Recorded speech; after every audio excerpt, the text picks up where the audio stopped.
Words of Sri Aurobindo from the book The Mother, Part 2, Letters on the Mother by Our Lord, Chapter 9, The Mother and the Working of the Ashram, page 264, topic, Ordinary Fellowship and Unity in the New Consciousness. Sri Aurobindo says the mother has not laid stress on human fellowship of the ordinary kind between the inmates, though good feeling, consideration, courtesy should always be there, because that is not the aim. It is a unity in a new consciousness that is the aim. And the first thing is for each to do is sadhana to arrive at that new consciousness and realize oneness there. Date 31st October 1935. Next topic, no place for vital relations in yoga.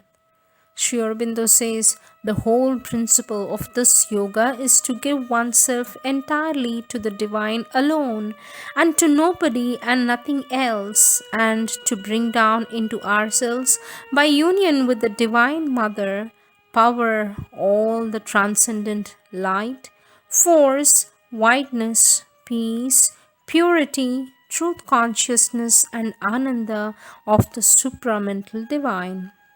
In this yoga, therefore, there can be no place for vital relations or interchanges with others. Any such relation or interchange immediately ties down the soul to the lower consciousness and its lower nature, prevents the true and full union with the divine, and hampers both the ascent to the supramental truth consciousness and the descent of the supramental Ishvara Shakti. Next topic, learning to live within. Sri Aurobindo says, you have to learn to live in yourself with the mother, in contact with her consciousness, and meet others only with your exterior surface.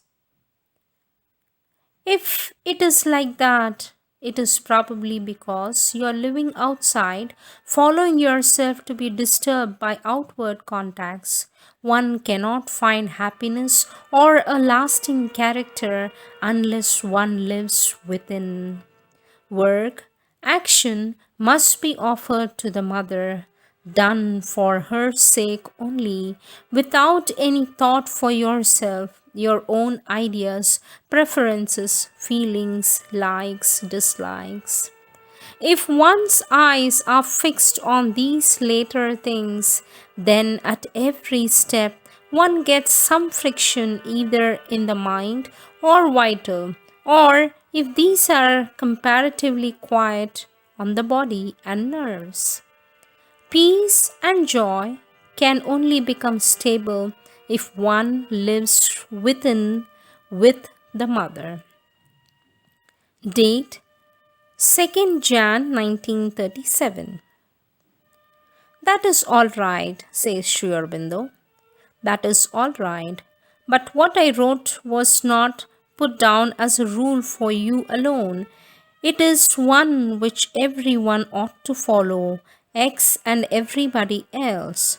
For it is only when work and action are done in that way without insistence on one's personal ideas and personal feelings, but only for the divine sake, without thought of self, that work becomes fully a sadhana, and the internal and external nature can arrive at a harmony. It makes it possible for the inner being to take up and enlighten the outer action and grow conscious of the mother's force behind it, guiding it in all its works. Date 3rd Jan 1937. To fix times is not possible or desirable. You must yourself organize your day in such a manner as to make the best use of it and let the mother know how you do it. The most important thing is to turn inwardly towards the mother and to her alone to avoid too many outward contacts is necessary only to help in this. But it is not necessary nor desirable to avoid all contact with people. What is necessary is to meet these contacts with the right mind and consciousness, not throwing yourself out, treating them as things of the surface, not getting attached to them or absorbed by them in any way. Yes, of course, it was an inner concentrated condition in which you could come in contact with the mother. The flowers indicate always an opening, usually psychic in some part of the consciousness. Date 28th October 1933. Next topic, Mother's disapproval of complete retirement. Sri Aurobindo says mother does not at all approve of the idea of a complete retirement. It does not bring the control, only an illusion of a control, because the untoward causes are removed for a time. It is a control established while in contact with the outward things that is alone genuine. You must establish that from within by a fixed resolution and practice. Too much mixing and too much talk should be avoided, but a complete retirement is not the thing. It has not had the required result with anyone so far. Date 27th November 1936. Next topic, differences in the mother's way of dealing with sadhaks. Sri Aurobindo says, you have spoken of your singing.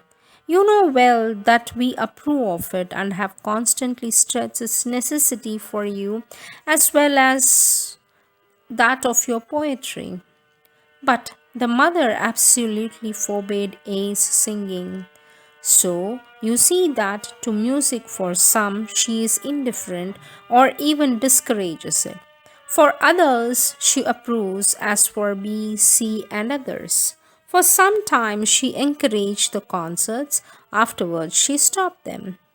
You drew from the prohibition to A and the stopping of the concerts the conclusion that the mother did not like music or did not like Indian music or considered music bad for sadhana and all sorts of strange mental reasons like that.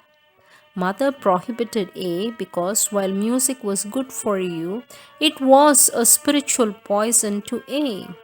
The moment he began to think of it and of the audiences, all the vulgarity and unspirituality in his nature rose to the surface. You can see what he is doing with it now. So, again, with concerts, though in a different way, she stopped them because she had seen that wrong forces were coming into the atmosphere which had nothing to do with the music in itself. Her motives were not mental. It was for similar reasons that she drew back from big public displays like these. On the other hand, she favored and herself planned the exhibition of painting at the town hall. So you will see that there is no mental rule, but in each case the guidance is determined by spiritual reasons, which are of a flexible character. There is no other consideration, no rule, music, painting, poetry, and many other activities which are of the mind and vital can be used as part of spiritual development or of the work and for a spiritual purpose. It depends on the spirit in which they are done. That being established, these things depend on the spirit, the nature of the person, its needs, the conditions, and circumstances.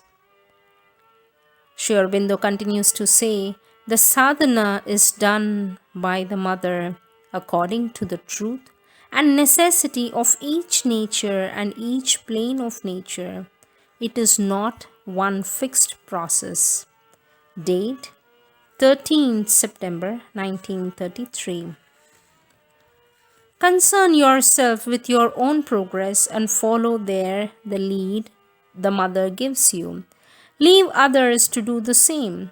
The mother is there to guide and help them according to their need and their nature. It does not in the least matter if the way she follows with him seems different or the opposite of that which she takes with you. That is the right one for him, as this is the right one for you. Date 25th October 1932.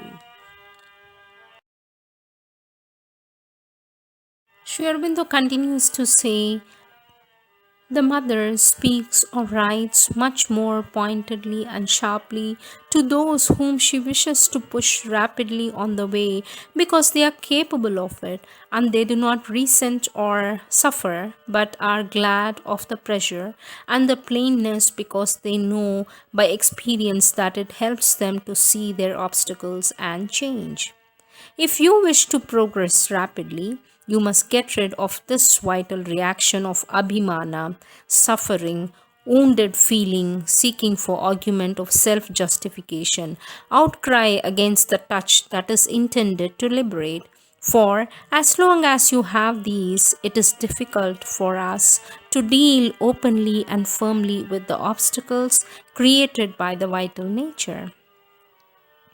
In regard to the difference between you and X, mother's warning to you against the undesirability to too much talk, loose chat, and gossip, social self dispersion was entirely meant and stands. When you indulge in these things, you throw yourself out into a very small and ignorant consciousness in which your vital defects get free play, and this is likely to bring you out of what you have developed in your inner consciousness. That was why we said that if you felt a reaction against these things when you went to X, it was a sign of your psychic sensitiveness coming into your vital and nervous being, and we meant that it was all for the good. But in dealing with others, in withdrawing from these things, you should not allow any sense of superiority to creep in, or force on them by your manner or spirit a sense of disapproval or condemnation or pressure on them to change. It is for your personal inward need that you draw back from these things, that is all.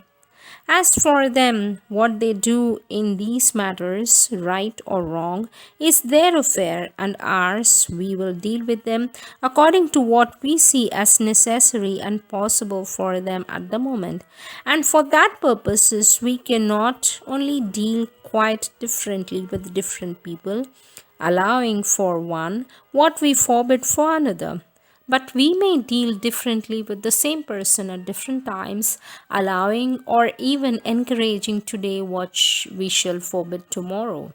A human soul and nature cannot be dealt with by a set of mental rules applicable to everybody in the same way. If it were so, there would be no need of a guru.